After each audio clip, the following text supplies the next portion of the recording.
और बस अभी मैं तैयारी कर रही हूँ कबाब बनाने की। तो बस इसमें जो बारीक बारीक चीज़ें होती है काटने की, हरा धनिया है, हरी मिर्च है, प्याज है। तो बस हम चाय से फ़ारिग होने के बाद हम ये तैयारी करने लग गए थे। और दाल तो मैंने ना चने की जो रात को ही भिगो के फ्रिज में उसको रख दी थी। तो बस ये सुबह ना काटना रहता है सामान। अब्बा रात को लेके आए थे, तो बस इसकी है ना हमने कटिंग किया और ये मसाले हमने निकाल लिए थे। फिर अम्मा ने ना दाल एकदम धो के साफ़ सुथरी और फिर मैंने इसे प्रेशर कुकर में ऐड कर दिया था। तो हम दोनों चीज़ें ना अलग अलग है ना बॉईल कर रहे हैं। तो गोश्त है ना मेरे को अलग बॉईल करना है और चने की दाल मेरे को अलग है ना बॉईल करनी है। तो इसमें मैं बड़ी इलायची शामिल कर रही हूँ और काली मिर्च है। बस मैंने इसमें ज़्यादा चीज़ें, दालचीनी मैंने ऐड नहीं की, अम्मा ने मना कर दिया था। थोड़ा सा ज़ीरा ऐड कर दिया था मैंने इसमें। और बस इतना ही पानी डाला है कि है ना दाल एकदम गल जाए। और हरी मिर्च है, प्याज है, अदरक है, ये सब चीज़ें इसमें हमने ना शामिल करके और इसको सीटी लगाने के लिए रख दी थी गैस पे। और ये गोश्त जो बकरीद का है, वैसे तो खा ही नहीं जाता है गोश्त कि बहुत भारी होता है। बस ये है कि आप ना कबाब खा सकते हैं, तो वो भी इतने ज़्यादा नहीं खाए जाते कि आप एक खा लो या दो खा लो, बस इससे ज़्यादा नहीं खा सकते। तो बस ये सब चीज़ें की है ना हम सफाई कर रहे थे और साथ में ना चटनी भी पीसनी थी। तो मैं ये पानी आ रहा था ना तो धो रहे थे और ये गोश्त को मैंने सुबह ही निकाल दिया था। इसमें बर्फ़ जम गई थी तो वो पिघल रहा था गोश्त। फिर चटनी पीसनी थी, इसमें मैंने हरा धनिया है, हरी मिर्च है, टमाटर है, ज़ीरा है, नमक है, अमचूर है, ये सब शामिल किया और बस मुझे इसको पीसना है। मैं सफाई कर रही हूँ यहाँ से स्टैंड की। तो बस ये बार-बार मेरी सफाई होती रहती है कि कभी कुछ, कभी कुछ। और ये जितना मैं इसको साफ़ करती हूँ, बस थोड़ा-सा काम करती स्टैंड है ना, वापस गंदा लगने लगता है, फिर मेरे को इसको धोना होता है। तो बस ये दाल तो पूरी एकदम गल गई है और पानी भी एकदम खुश्क हो गया है। अल्लाह का शुक्र है मैंने इतना ही शामिल किया था कि बस ये हो जाए। और आपको एक बार है ना पकाते हुए अंदाज़ हो जाता है, इतने सालों का तजुर्बा भी होता है कि भई है ना इस चीज़ में रहेगा। और अम्मा एकदम गोश्त एकदम साफ़ सुथरा, अम्मा ने बहुत रगड़-रगड़ के गोश्त धोया है। गोश्त को एकदम अम्मा ने सफ़ेद बना दिया था और इतना ज़्यादा तो हमने फेंका है चर्बी और ये सब चीज़ें। तो बस मैं चटनी पीसने आ गई थी इधर। मैंने कहा अम्मा गोश्त धो रही, फिर मैं गोश्त धोती हूँ ना तो फिर मुझे दूसरे काम रहते हैं, रोटी बनाना, आटा गूँधना, तो फिर वो हाथ में स्मेल आ जाती है ना तो वो निकलती नहीं है। तो गोश्त अम्मा धुल लेती है और मैं दूसरा काम करती रहती हूँ। तो बस ये चटनी भी पिस गई है। बस कभी कुछ काम दोनों मिल बाँट के करते हैं तो माशाल्लाह काम हो जाता है। अम्मा अपने धुन में करती रहती है, मैं अपने धुन में करती रहती हूँ। तो बस ऐसे ही होना चाहिए। और चटनी पीस के इससे ना इस गई तो मैं इसको ना फ्रिज में रख दूँगी। तो गर्मी में तो ना थोड़ी ठंडी अच्छी लगती है। सर्दी हो तो समझ में आता है कि बाहर रखें, तो बस हम फ्रिज में ना इसको मैं पीस के रख दिया। और अब्बा आम भी लेके आ गए थे, तो ये आम का जूस भी बनाना था।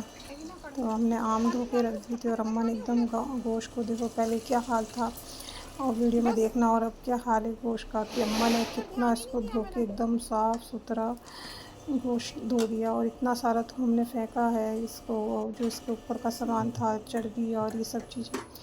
तो ये कुर्बानी का यही होता है, जब लोग देते हैं ना तो उसमें चर्बी ज़्यादा देते हैं। तो ये 2-3 जगह से जो अच्छा आएगा था वो हमने लिया। फिर भी अम्मा ने उसके बाद भी और भी है ना, अम्मा ने पानी से धो-धो के डाल रही हैं और पानी में रखा। फिर अम्मा ने एक बार और फिर इसको धो-धो के इसमें ना कुकर में ऐड किया है।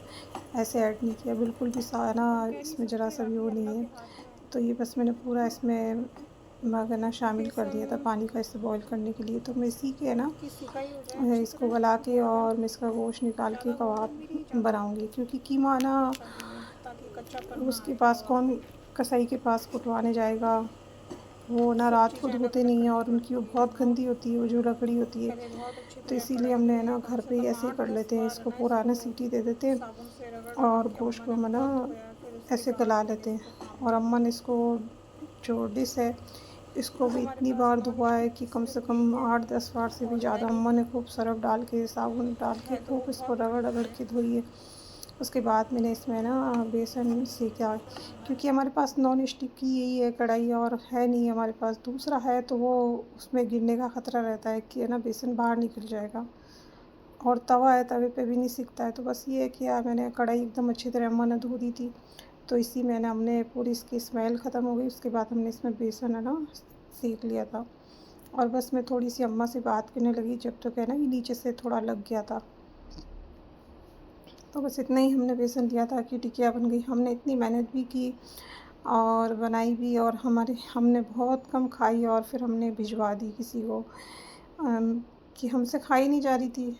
तो बस 1 या 2 खा लो, इससे ज़्यादा नहीं खाई जाती। बकरीद का गोश्त पता नहीं भारी होता है क्या होता है, अल्लाह ही जानता है। और वैसे भी आम दिनों में कहाँ खाना होता है कब। तो बस ये मैं ना गोश्त पूरा ये आम का मैं जूस बना रही हूँ गोश्त से पहले। इसे चटनी पीसा इसमें गिलास में, फिर इसको साफ़ किया, फिर इसमें ना आम का ना मैं जूस बना रही हूँ। तो हमने कहा पहले गोश्त हो रहा है, जब तक सीटी हो रही है हम ये ना आम का ये कर लेते हैं। होता है ना कि कभी आपके साथ एक साथ सारे काम आ जाते हैं, वही हिसाब हमारा भी होता है। कभी कभी इतने काम होते हैं कि बस काम समेटता नहीं है, बस करते रहते हैं, और वो उतना कि उतना रहता है।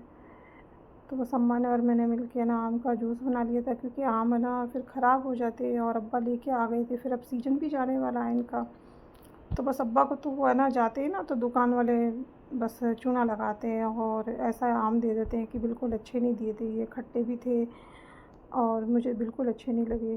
तो मैं जाती हूँ ना जब मैं पूरा देख के और अच्छी तरह लेके आती हूँ, बस वो अब्बा को बोलते कि ये अच्छे हैं, तो अब्बा हैं ही इतने सीधे साधे कि है ना फ़ौरन लेके आ जाते हैं। तो बस मैंने इसमें दूध है ना शामिल करके, और मैंने दूध भी है ना इसमें चला दिया था, क्योंकि बाद में ना इसमें मिक्सी में मुझे गोश्त को करना था। तो इसलिए हम सबसे पहले ये चीज़ें करके है ना इसमें रख रहे थे हम, कि इसमें स्मेल नहीं आए। और हुआ भी यही कि जब इसमें हमने गोश्त किया उसके 2 दिन तक हमने इसमें ना सरफ़ डाल के रखा, और खूब इसको रगड़ रगड़ के धोआ, नहीं है ना इसकी स्मेल गई। फिर हमने इसको ना सरफ़ डाल के धो के और गैस के ऊपर है ना इसको उल्टा रखा, गरम किया, फिर इसकी स्मेल गई है। फिर भी उसके बाद हमने बहुत बार धोया ऐसे। तो बस ये दाल में मैंने थोड़ा सा गरम मसाला शामिल किया है, नमक है, मिर्च है, और ये गोश्त भी है ना पूरा गल चुका है। बस सीटियों में मैंने इसको गला लिया था। तो मुझे इसकी है ना हड्डी अलग करनी थी और जो गोश्त था वो अलग करना था। तो बस इसकी फिर बहुत स्मेल हो गई थी है ना, बहुत बुरी आ रही थी, और इसका ढक्कन भी खुल गया था। गरम गरम पीस रही थी ना मैं, तो ये इसका ढक्कन भी खुल के बाहर आ गया था। तो बस मेहनत तो होती है, इतनी मेहनत भी की और क्या है ना खाया नहीं जाता। और जो मेरी खाला के बनाए थे माशाल्लाह, वहाँ तो हमने पूरे हो गए थे। वहाँ सब बैठते हैं ना तो खाने में आ जाता है, और एक आप अकेले खाते हो ना तो फिर नहीं आता। बस यही होता है जब बकरीद की कुछ भी नहीं खाना होता, गोश्त भी नहीं खाया जाता है, और ना सीरी है ना ये है। तो हमारे तो होती नहीं है कुर्बानी, खाला के यहाँ होती है, तो हम वहीं जाते हैं। तो बस अम्मा और हम तो नहीं खाते, अब्बा और ये खाते हैं, तो ये खा लेते हैं ये भी। तो ये अम्मा के ना हाथों में दर्द हो रहा है कि है ना अम्मा से ना ये हो नहीं रहा, और मुझे रोटी बनानी है, इसलिए मैं ना इस चीज़ को नहीं कर रही हूँ, क्योंकि फिर मुझे रोटी बना आटे में ना स्मेल हो जाएगी, रोटी में हो जाएगी इसकी कीमे की। तो बस ये कबाब अम्मा ने बना दिए थे और मुझे फ्राई करने थे, इसलिए मुझे सुबह काम से जाना था, लेट हो रहा था। और इतनी जल्दी मैं सुबह मतलब चाय की पीते ही